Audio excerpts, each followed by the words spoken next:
Hey hey hey, what's up tout le monde, bienvenue dans la VIICTIIMINUTE du 16 septembre 2020. D'entrée de jeu, je dois dire fuck me parce que j'ai complètement oublié la question de la semaine aujourd'hui. J'étais comme dans un autre vibe complètement, puis j'avais littéralement mon document ouvert, j'ai juste oublié.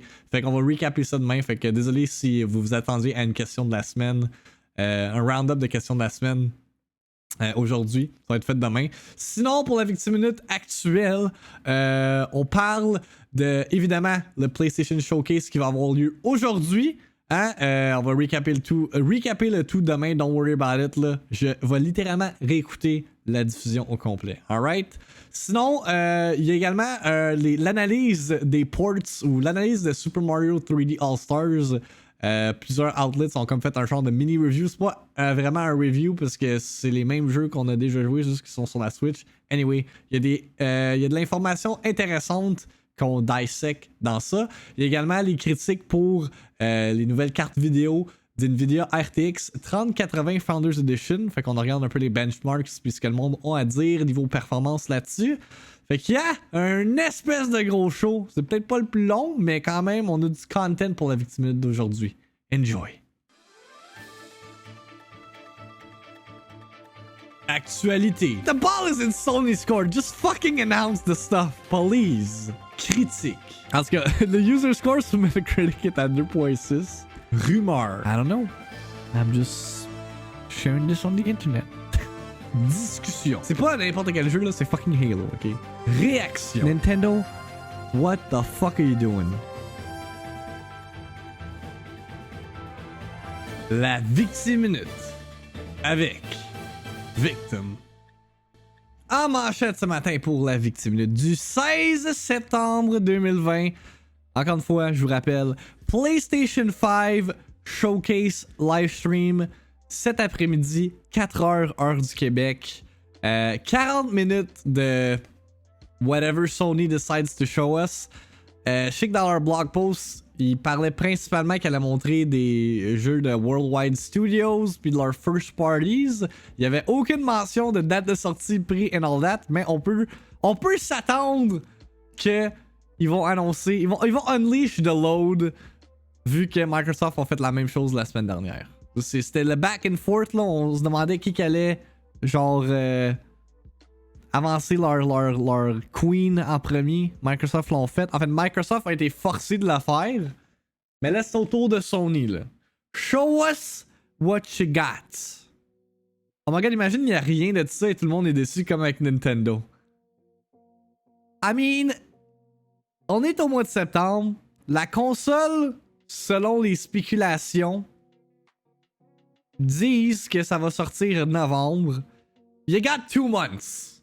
T'as 2 mois pour essayer de convaincre les gens d'acheter une PS5. I mean, now's the time, or else, c'est ça. We want the Sony load. We want the whole lord. Yeah, fucking shoot it up. What? Je suis obstiné sur Facebook que PCIe 3 et PCIe 4, ça changerait à peu près rien pour les 30XX. 3 FPS de différence en moyenne. Convaincre, pas besoin de ça. Yeah, right in the face. Yeah, shoot up the... Ok, je vais arrêter. PS5, we have God of War, good night. Mais pour vrai, s'ils font ça, si Sony sont comme, hey, you want a God of War 2? Mais s'ils font juste montrer un logo, déjà là, ça va être un win, in my opinion. Je pense pas qu'ils vont le faire. Je pense qu'on est encore away de God of War 2. Mais tu sais, s'ils arrivent pis ils font comme, hey, you know that Demon's Souls remake that everyone's fucking hyped about? Launch title. Yo, day one purchase, I don't care. Day one purchase, mettre la TV live là. Imagine si après le showcase, ils sont comme, si vous voulez précommander une PS5, c'est fucking right now. It's crazy. Juste un boy sur un black screen. Ah, ça serait hype. Ça serait le genre de reveal / announcement qui a lieu au E3. Mais là, il n'y a pas eu de E3, fait qu'il le ferait en live stream. En tout cas, il reste encore 6 heures à attendre. Je sais que Epic Joystick va l'écouter de son côté. Moi, je l'écouterai pas on stream. Je vais l'écouter à ma job. C'est sûr et certain que je l'écoute. Because I want to know the shit. I don't care if I have shit internet. Je vais m'arranger pour l'écouter d'une manière ou d'une autre sur mon ordi. Je vais amener mon laptop ou whatever. I ain't missing this for the world. Je veux savoir all the details par rapport à la PS5. We have it in black now. Bam, break the internet. Ils font un meme avec Batman. Does it come in black? Il tire un rideau, genre. Là, tu l'as en black. That'd be crazy. On a déjà eu le tease de God of War 2. Quand ça? Avec un orchestre, oh my god. We got God of War and Demon's Souls remake. Boom, mic drop, we out. Hey, ça serait tout qu'un mic drop. Christian Bale arrive. Does it come in black en Batmobile? Yeah. Ah, ça serait épique ça. Est-ce que ça serait next level? Impossible qu'il fasse ça là. Parlant de PlayStation 5, je sais pas si vous vous rappelez hier, mais on a lu un report comme quoi que PlayStation diminuerait sa production de PlayStation 5 justement à cause de problèmes avec leur manufacture. Hier, ça a été debunked carrément que c'était pas le cas. We have not changed the production number for PlayStation 5 since the start of mass production. Fait que je sais pas de où que ce report-là est sorti hier. Bloomberg, you gotta fact-check your shit. Mais ça a l'air que c'était faux. Game Industry Biz Report Update. Sony has reached out to GameIndustry.biz with the following statement denying the Bloomberg report. While we do not release details related to manufacturing, the information provided by Bloomberg is false. The statement reads, "We have not changed the production number for PlayStation 5 since the start of mass production." Fait que there you go. Fait que... Mais même, peu importe si le nombre de PS5 était coupé de genre... I don't know, 4 million, je pense que c'est ça le chiffre qu'il disait hier. Au lancement, ça va être impossible d'en trouver pareil. You gotta be there day one or else you're waiting like 6 months. C'est juste la réalité de la chose. Mais on va voir aujourd'hui, hein? Ça va être quand qu'on peut s'attendre à la sortie officielle de la PlayStation 5. Du côté de Nintendo. In Nintendo, what the fuck are you doing news? Nintendo, il aime ça annoncer des directs genre randomly à 3h du matin, hein? Genre, j'ai littéralement ouvert mon téléphone pour checker what the hell was up sur Twitter. Parce que je me suis réveillé à 3h du matin. Première affaire que j'ai vue, c'est Tune in on September 17th at 7 a.m. PT for a live stream Nintendo Direct Mini Partner Showcase featuring information on upcoming Nintendo Switch titles exclusively from our publishing partners. Puis, tu sais, on était comme tellement habitués ces temps-ci avec Nintendo qui annonce des affaires, puis c'est comme flin, ok, flin. Fait que c'est pour la première fois in a long time que je suis vraiment pas excited pour un Nintendo Direct. Genre, on dirait que là on a une oversaturation de Nintendo Direct Mini. Just give us an actual Direct. For the love of God. Please.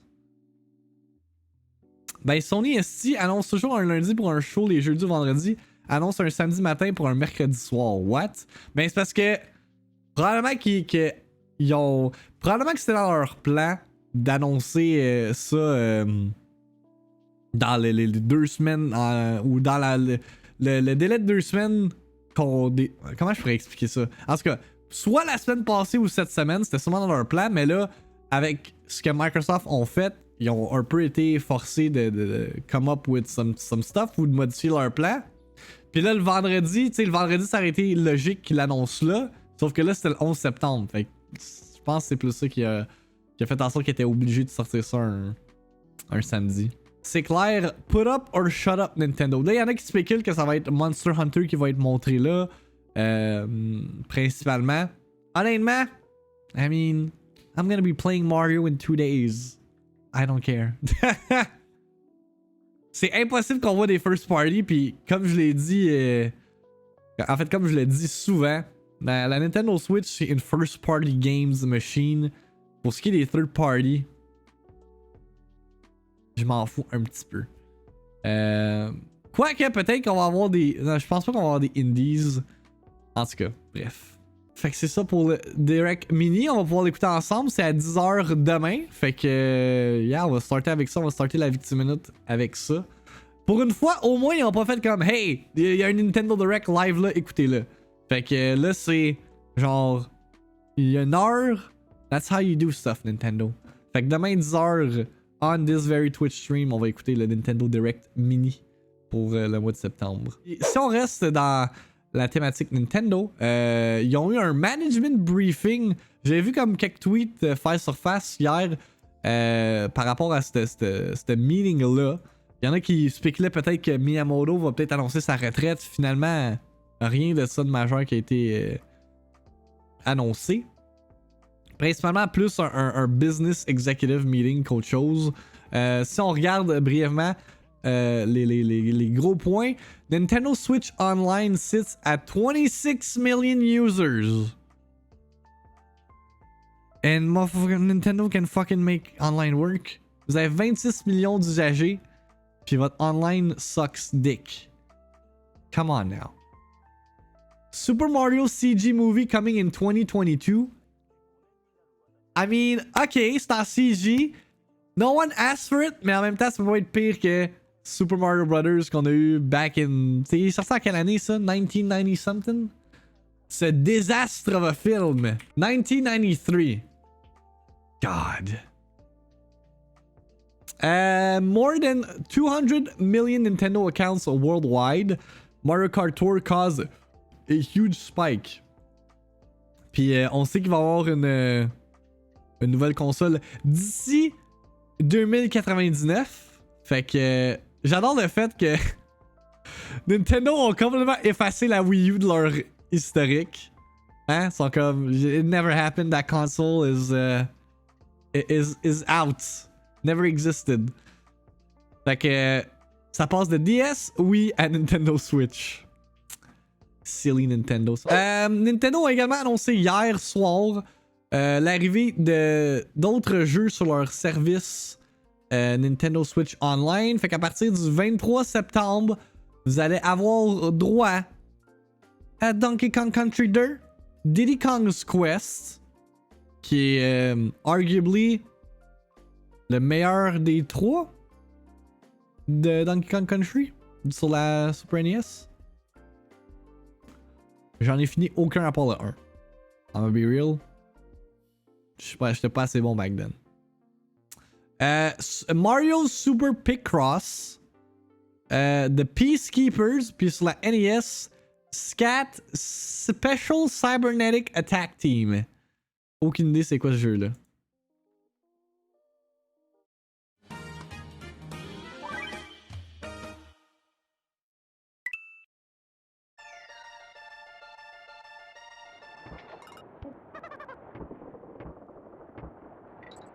Hey tabarnak, visuellement le jeu looks pixelated as hell, boy.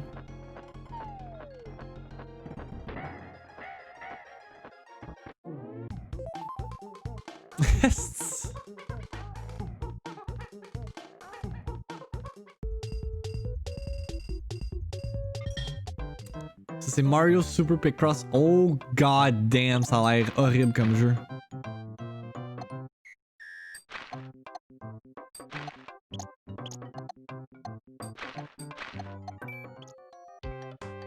Eh là là. Ah, c'est un beat'em up de Peacekeepers.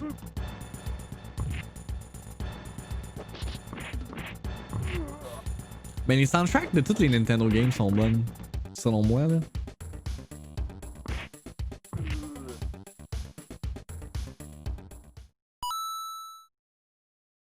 C'est quoi ce scat? C'est genre Contra in Space. Même le soundtrack de E.T. Non mais je parle des first party games de Nintendo. C'est pas la même chose là.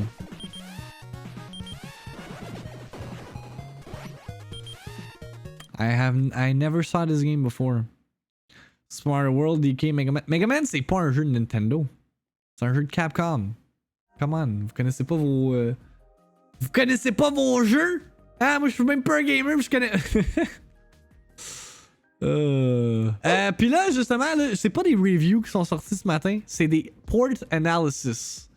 Là, j'ai ça là de IGN. Ça là de Game Informer également. Est-ce qu'ils ont une vidéo?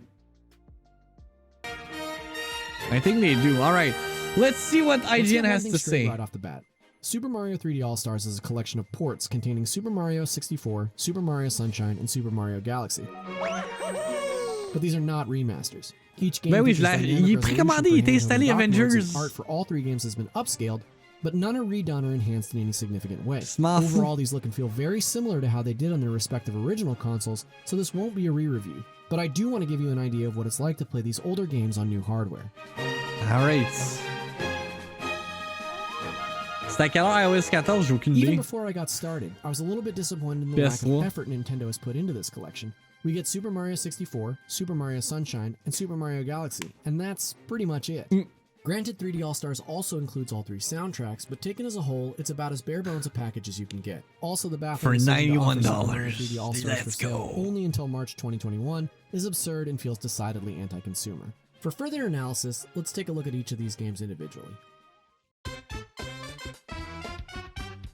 Cretin Hop? Super Mario 64 is one of the most important games in history as it essentially wrote the book on how character movement and camera controls work in a 3D space. Mario 64 runs in a 4:3 aspect ratio at 960 by 720 resolution in both docked and handheld modes. So that could be better, but the upscaling means that this is the nicest Super Mario 64 has ever looked on a console. Jagged edges have been smoothed, and the picture quality is overall sharper and more vibrant. What's of particular interest to superfans is that the port included in this collection is the Shindao version, which fixes the famous backwards long jump exploit and makes the 3D All-Stars version of Super Mario 64 less than ideal for speedrunning. But for the rest of us, the controls are still super tight despite a lack of any customization options. I guess t'as raison, Méo. Pro controller or Joy-Con. How does it hold up? Well, replaying it in 2020, I couldn't help but pick up all the ways Super Mario 64 influenced countless games that came afterward. But it's frustrating that nestled next to this nostalgia is the same pop-in and clipping that we saw back in 1996. An argument can certainly be made for preservation, but the fact of the matter is that the camera system has aged poorly in the 24 years since its release. I agree. Inexplicably, the X-axis camera controls for this port are inverted, which absolutely mess with my muscle memory and timing throughout my 70-star run. Trouverez? I wish that Nintendo had dedicated a bit more time to quality of life upgrades here, possibly as a toggleable option. Ultimately, I worry that a lot of folks who've yet to play Super Mario 64 might find it somewhat inaccessible by modern standards. Anyway, ça va pas avoir le même impact que back then, comme je le répète. While most mainline Mario games have been ported to at least a system or two, Super Mario Sunshine has been stuck exclusively on the GameCube for nearly 2 decades. Here it's presented in a 16 Les cutscenes ont l'air vraiment comme plus sharp aussi. By 1080 docked and 1280 by 720 handheld. That upgrade does Super Mario Sunshine's proto-vaporware aesthetic plenty of favors. It looks fantastic and Mario moves so fluidly in Sunshine, though it's disappointing that I still saw occasional bouts of minor slowdown. It's not as egregious as the GameCube version at least. C'est vrai qu'il y avait des slowdowns des fois, je m'en rappelle de ça. Are available with a regrettable lack of inverted controls. Speaking of controls, the original used the GameCube's analog triggers to control water pressure, but the Switch's digital triggers don't allow for that sort of finesse, and Nintendo has not made the official GameCube controllers compatible with this collection. Really? For some reason. But having it included in this collection is reason enough for Mario fans to celebrate. Donc tu peux plus courir puis most of us. tirer de The l'eau. most divisive Mario game of all time, Sunshine was met with mostly positive critical reception, receiving a 9.4 from IGN in 2002. But in the 18 years since its release, it's become the most derided entry in the series. It's not too hard to see why. For one thing, Super Mario Sunshine is weird as hell. The story starts with Mario going to jail, and at one point you ride a Mario in jail of a giant mechanical Bowser. Playing it now, you get the sense that Nintendo felt pressure to do something bigger and different after the success of Super Mario 64, but overshot the mark. Ça va être un slow run, ouais, mais... got to rely on the intense rhythmic platforming that made Super Mario 64 so great. Pulling off a series of moves like cartwheel flips to hovering to long dives feels so seamless and smooth. There's a particular charm to Super Mario. Ah, mais non, check, il peut le faire. Ok, non, never mind, c'est correct. It's a good game, not a great one. And including it here without tweaking it to better bring out its best quality. Don't panic, chat. We're good, we're fine. On va pouvoir le speedrun pareil. I guess c'est juste que tu peux pas comme contrôler la puissance de Flood. And this version is presented in 1920 by 1080 docked and 1280 by 720 handheld. The minor slowdown seen in the original version is nowhere to be found, so all that's left is pure joyous platforming. I spent the majority of my time playing on the Pro controller, which felt perfect considering you can point a Wiimote cursor just as easily with the Pro as you... C'est ce que je voulais savoir! On vient d'avoir la confirmation, chat. On vient de l'avoir live là, on this very stream. You can play Mario Galaxy with the Pro controller. Fucking hell. can with a Joy-Con, which are the most obvious one-to-one with the original Wii controls. GM! Some of the trickier tilt-based levels are made a bit Spur easier avec using le Pro Controller. but Let's thinking back go! on the original version and playing on the Pro Controller, which felt perfect considering you can point a Wiimote cursor just as Let's easily go. with the Pro as you C'est can ce que je with the voulais. Joy-Con, which are the most C'est nice. obvious one-to-one with the original Wii controls. Some of the trickier tilt-based levels are made a bit easier by using the Pro Controller, but thinking back on the original version, I think this will probably be a welcome change for most. Je ne sais pas, GM. Mais ok, ça par exemple, Alex a raison que c'est cave. Parce que t'as besoin de bouger Mario en même temps, fait que c'est bizarre là. Fait que tu pourrais jamais sauter en même temps de...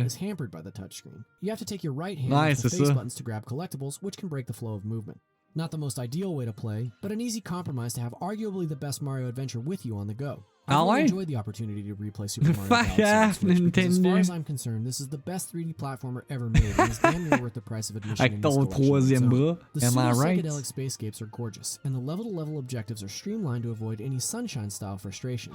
Non, non, t'es pas obligé. Mario's gravity-defying antics are so finely tuned that when you fail, you know exactly what you have to do differently on your next attempt. It's challenging enough to be compelling without feeling unfair or obtuse like some levels in the previous two games. It just makes me wonder, where's Super Mario Galaxy 2, Nintendo? Yeah, where is it, goddammit? This collection consists of one historic relic, one noteworthy experiment, and one bona fide masterpiece, all delivered in a $60 package.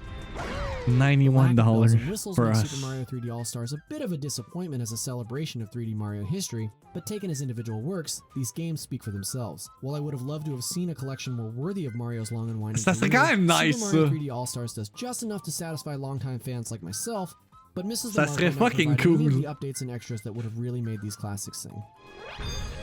Ou genre le For more on new Super 3D Mario All-Stars, game. Check out why speedruns won't be nearly as fast in Super Mario 64 and how motion controls work in Super Mario Galaxy. For everything else, stick with IGN. The motion Okay, controls okay, deviate is when okay. playing in handheld mode Quand because it même. would require you to move Mais the ça aurait entire dû prendre. screen. Il aurait dû Luckily, mettre un feature comme awesome de même sur tous les jeux, selon moi. Parce que ça change quand même la game de Galaxy, in my opinion. Là. Alright. Fait que là, on le sait que. Fucking Galaxy, man. On peut jouer avec une manette pro. That's all I needed to know.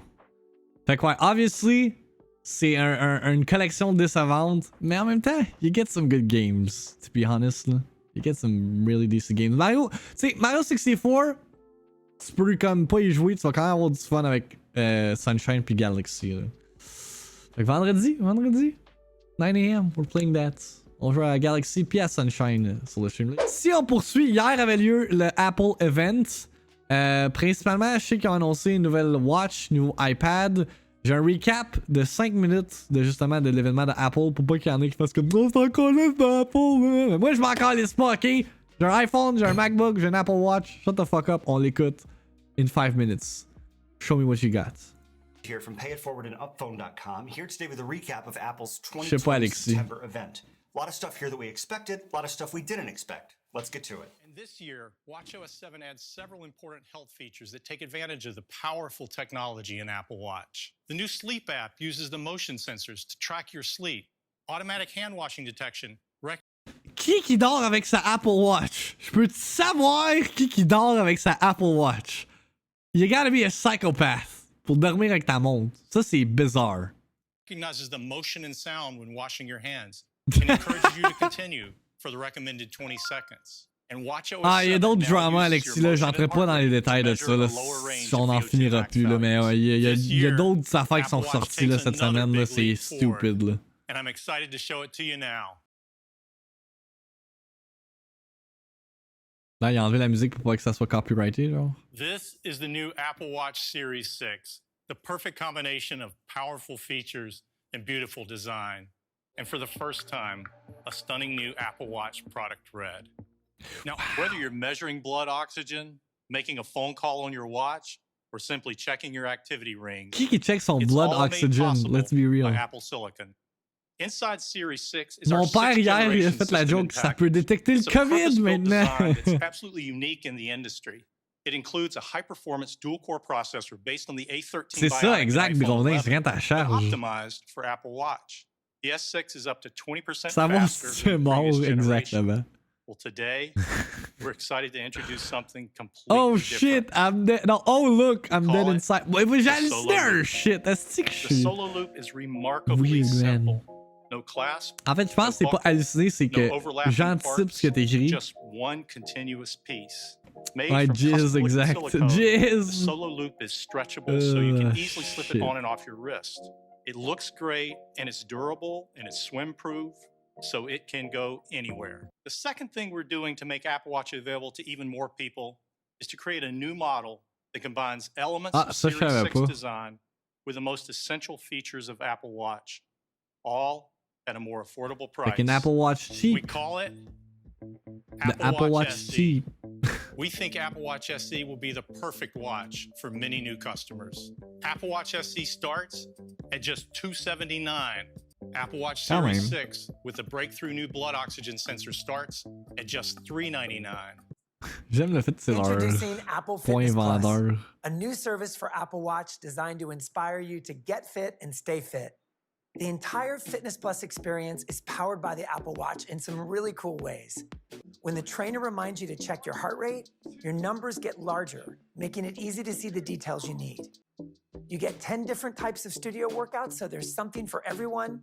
Incredible music built into each workout to keep you moving, and the world's best trainers. Starting with the individual That's some good plan, shit. which offers the best of entertainment, including Apple Music, Apple TV Plus, Apple Arcade, plus 50 gigabytes of iCloud. 15$ The pour family tout ça plan quand lets you même. share all these services with up to 5 members of your family. C'est quand même, plus hey, 200 pour gigabytes. Apple Music, Apple TV, Apple Arcade, c'est quand même un bon deal là. 15$ par mois là. Not bad at all. And in countries where available, there's Premiere, which adds Apple News Plus, Apple Fitness Plus, and a massive 2 terabytes of iCloud. These powerful handwriting and 2 note-taking terabytes. features join a host of other new features that continue to push what's possible on iPad. And it all runs beautifully on the new iPad 8th generation. With its 10.2-inch Retina display, huge performance boost from the A12 Bionic, keyboard and pencil support, great cameras, and so much more. The new iPad Air starts with a gorgeous design. The all-new thin inline enclosure and narrow border design features a beautiful all-screen display. Each element of iPad Air is Mais là, le logo, ça ressemble-tu à du Cloud9 shit ou c'est encore le même logo? The Là? detail around the camera. And the new iPad Air design comes in 5 gorgeous colors, including a new rose gold, green, and sky blue finish. Our J'aime bien le customers are going black. to love these colors. And this new design features a stunning liquid retina display. So we designed Liquid the next generation retina. Touch ID God and damn. integrated it right into the top button. It'll start at $599, and there's more. That's expensive. Another great feature we're bringing to iPad Air is USB-C. USB-C increases data transfer speeds up to 5 gigabits per second. Thanks for watching our recap of Apple's video today. Done. Let us know in the Ok, je m'attendais pas à ce que ça soit déjà fini, mais there you go. No telephones. Ils ont pas annoncé d'iPhone. Fait que les reports qui disaient qu'il allait avoir l'iPhone 12, c'était faux, man. In other tech news ou impressions, whatever, on a les reviews des nouvelles, de la nouvelle carte graphique 3080 de NVDIA GeForce. Ça, c'est la review pour la Founders Edition. Là, il y a le review de IGN, il y a le review de GameSpot, excusez. Est-ce que vous carry about ça? On écoute les benchmarks de Digital Foundries. Linus Tech Tips a fait une vidéo. Ok, on va aller support notre boy Linus quand même. The RTX 3080 is the most powerful GPU we've ever seen at this price point. But we've said that before. And in fact, we say it every time there's a new graphics card generation. So what makes this one so darn special? I mean, the hype surrounding it was so huge that even we got caught up in it. I mean, look how excited this guy is. It's infectious. But as we all know, hype disappoints, and absolute hype disappoints absolutely. Unlike our sponsor, Glasswire. Oh my Glasswire God. is the tool that shows you which apps are slowing down your connection in real time, and it's used by security pros to monitor for malware, block bandwidth wasters, and detect aller se faire couper les suspicious cheveux. I ain't activity. feeling the Get hair 25% though. off today at the link below.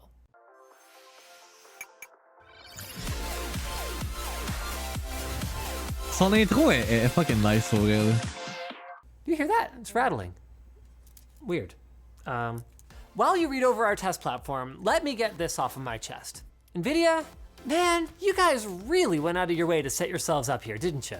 Like, I don't get it. Spoiler alert, you're shipping the fastest graphics card on the market at half the price of the previous king. Why don't you just leave it there?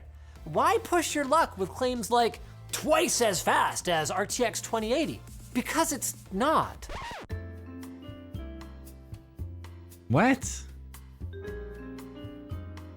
Now, to be very clear, it's not like I'm saying, boo earns 3080 biggest disappointment ever.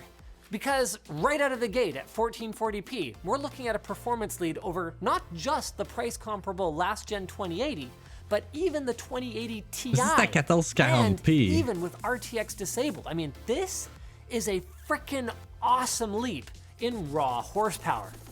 Overall, we saw anywhere from a 20 to 75% uplift over the 2080, with the biggest benefits coming in DirectX 12 and Vulkan titles.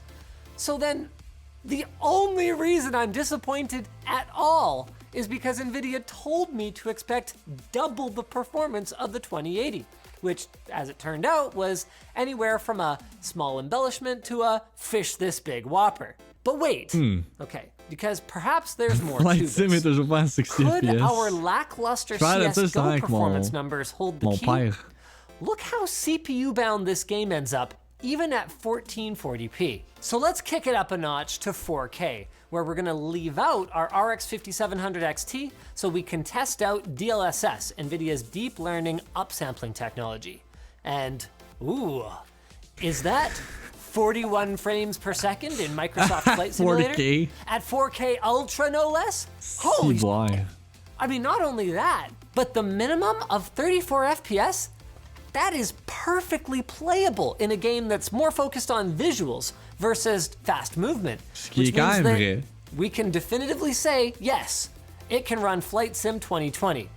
Like, damn! Now, in general, we're still not seeing that 2x performance bump with results closer to 75%, but we're also still outpacing our RTX 2080 Ti by anywhere from 10 to 30%. And at 4K, CSGO really lets the 3080 flex its big gains in memory bandwidth thanks to its 10 gigs of GDDR6X memory. That is a very small drop in performance compared to 1440p.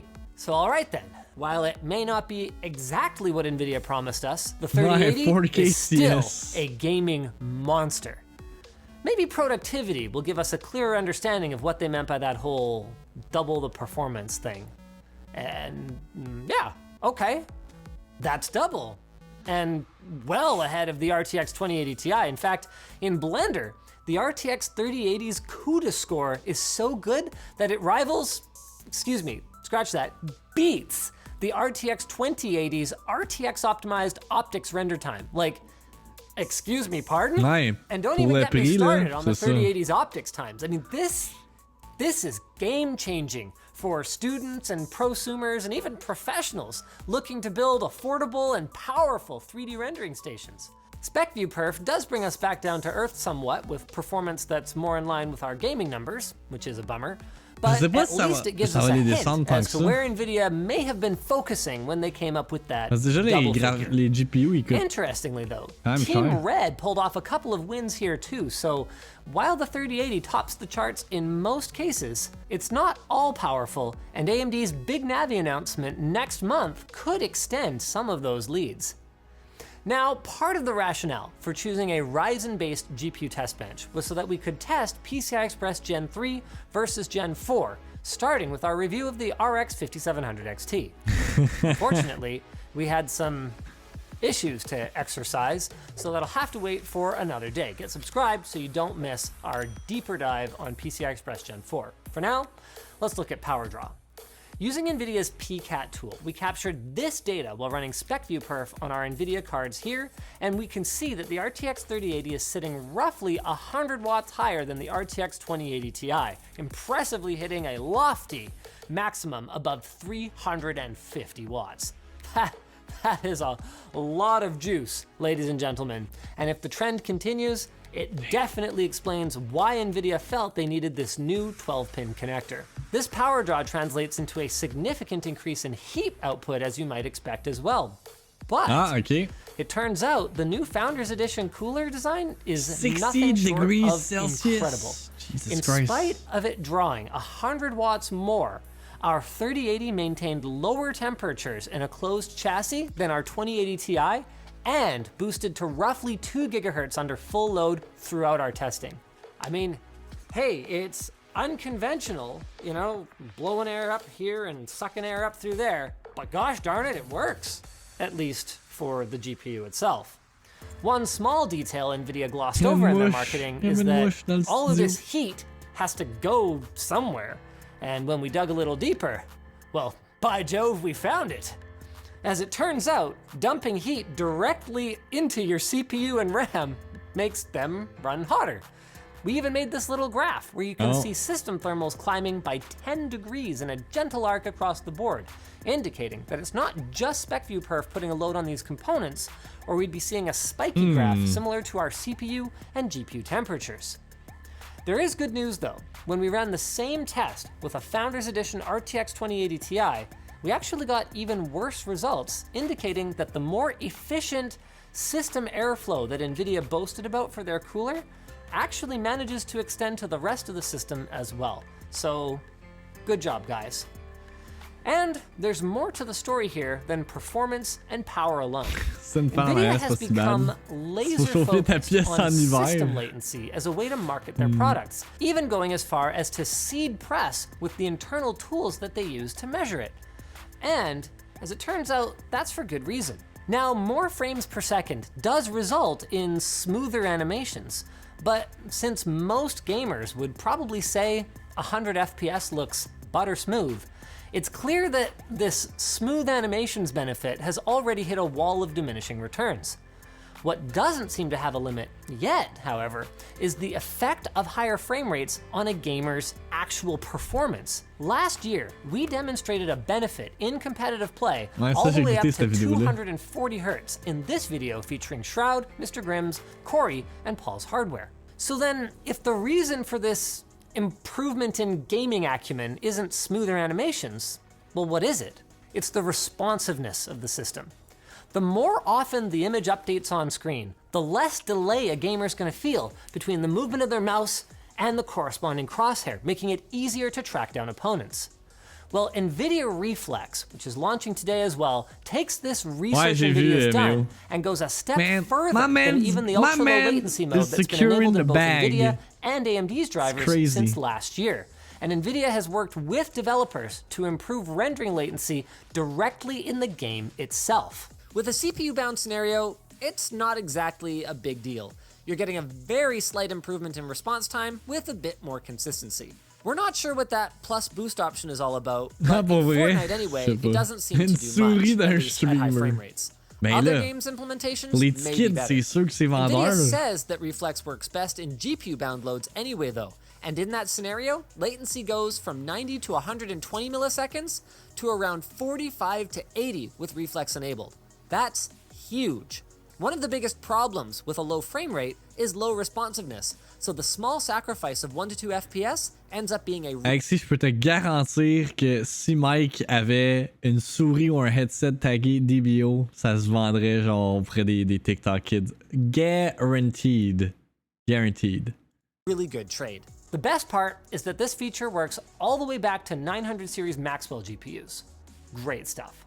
Also revolutionary is RTX IO, which uses the same direct storage technology that Microsoft is integrating into the Xbox Series X and Series X to allow the GPU to stream and decompress data directly from an NVMe SSD using the CUDA cores from an RTX 2000 series card or newer.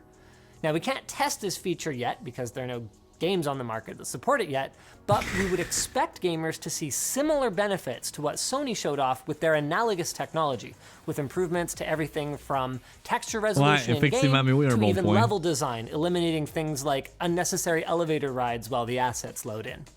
But wait, there's more. What we also can't test is the reports that all Ampere-based cards support SRIOV at a hardware level. For the uninitiated, SRIOV allows a single GPU to be shared between multiple virtual machines. Never mind 2 gamers, 1 GPU. With performance like this, you could run a whole freaking LAN center off a single Threadripper 3990X and like 4 of these. I mean, this would be a monumental shift from NVIDIA, considering that they've locked down GeForce in virtual machines since basically forever, or at least it would be. Technology. Let's go buy 4. I'll start landing the Halo sadly PC, overstated, right? and as it turns out, just because they can support the feature doesn't mean that it's enabled.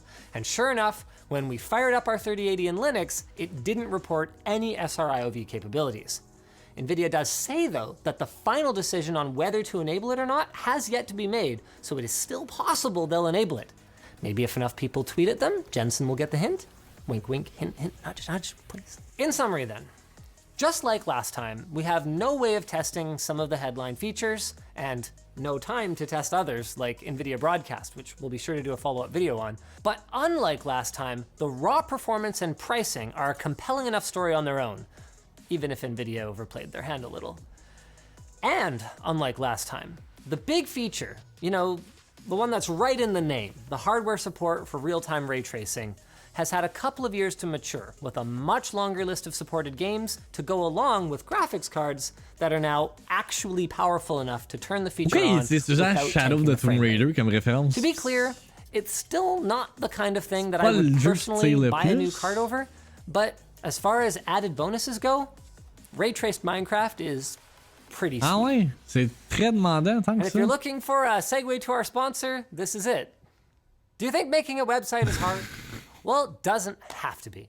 Fait qu'en résumé, ce que je comprends, c'est que c'est pas tout à fait 2 fois la performance d'une 2080 Ti, mais pour le prix, puis le rendement que ça a, it's worth it. What else do we have? Mass Effect Trilogy listing have gone up on a Portuguese retailer website with a temporary box art that has a new logo on it. Ça a déjà été reporté à plusieurs reprises comme quoi que Mass Effect Trilogy s'en vient. On n'a pas eu d'announcement officiel de la part de EA cependant. Bref, me semble que c'était au mois d'octobre, au mois de novembre.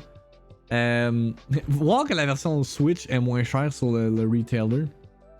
Bref. Fait que il manque juste une annonce officielle comme quoi que Mass Effect Trilogy existe. Puis ça va juste confirmer. Puis c'est 3. Hey, c'est quand même 3 jeux de potentiellement 50 plus hours là, que tu peux aller chercher. Là. Ayant joué à Mass Effect 1, 2 et 3 de mon côté. Ah, Forbidden, you don't have access. Fait que I guess ça a été taken down. Fait que yeah. Est-ce que c'est remastered? J'imagine que oui. J'espère qu'ils vont pas pull un Nintendo. EA, come on now. Give us the juice. 59,99 €, ça va pas loin de 91. Je suis pas mal sûr que ça va être full price là. C'est EA. Parlant de Pew Pew puis de space stuff, The Invincible, qui est un jeu de certains devs qui ont travaillé sur les jeux comme The Witcher 3, Dying Light et Dead Island, a été annoncé hier par le studio Starward Industries. Ça s'en vient sur PC, PS5 et Xbox Series X. Ça va utiliser le Unreal Engine 5. On a quelques screenshots, je pense pas qu'il y a un trailer. Non, il n'y a pas de trailer encore. Mais on a quelques trailers sur le Steam page. Looks sci-fi and stuff. I feel the vibe, I feel the vibe. The Invincible is a first-person sci-fi thriller set in a retro future timeline. Waking up on a hostile planet, you embark on a mysterious mission to find the missing crew of your spaceship. Whilst trying to survive, terrifying secrets of the planet will unfold in front of you. You are a scientist on board an interstellar scientific expedition, suddenly thrown into a life or death rescue mission. Landing on a planet registry, you have to find the missing crew members using some advanced space equipment, whilst relying on your brain and instincts to survive on the planet, which quickly occurs to be unwelcoming. Soon you'll discover that Regis 3 holds terrifying secrets, which are uncovered while you are piecing together the fate of your crew. As you delve deeper into the mystery, you realize that perhaps you are not alone, and that some places like this planet are better left untouched. But it's too late to turn back. Features.